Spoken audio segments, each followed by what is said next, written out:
設置完了しました。こんな感じでね、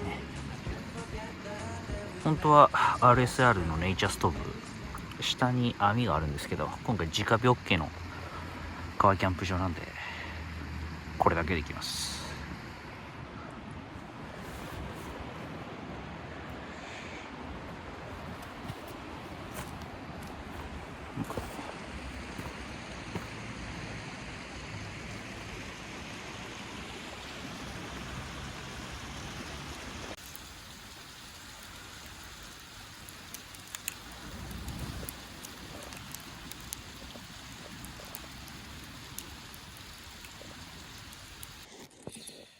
今から鍋焼きうどんを作っていこうかと思います。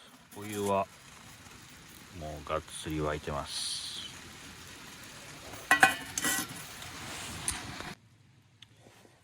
では入れていきます。舞茸を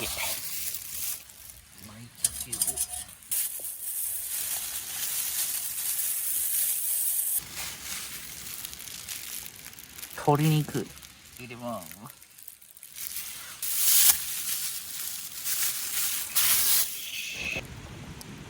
オッケーですね。これが調味料です。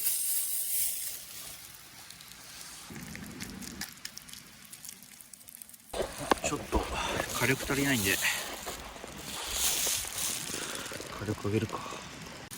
なんか名前わかんないですけど、なんか細いキノコっぽいやつ、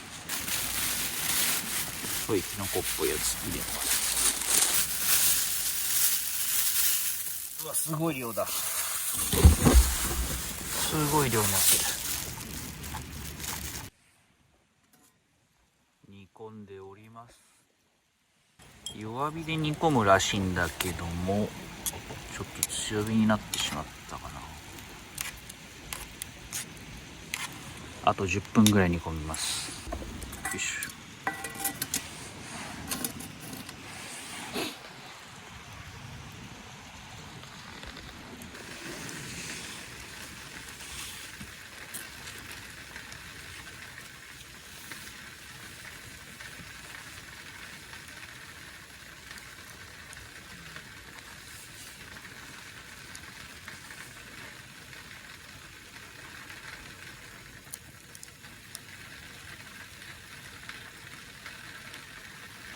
どれやばい。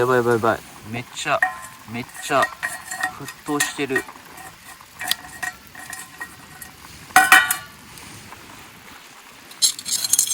火力強すぎじゃん。ちょっ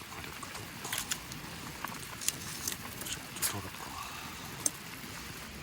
いい感じかな。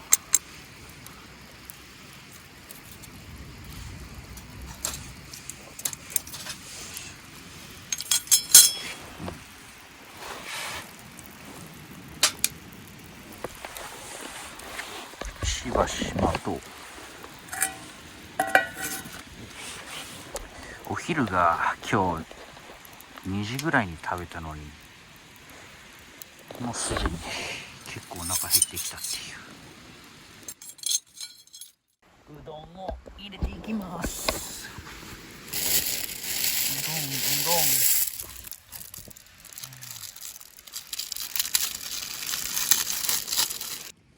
はい。鍋焼きうどん完成。できたかな。食べてみようと思います。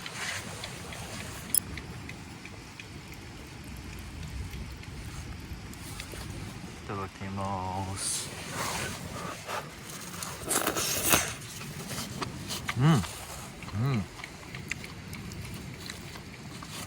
うまい。すごいキノコの味がすごいけどうまい。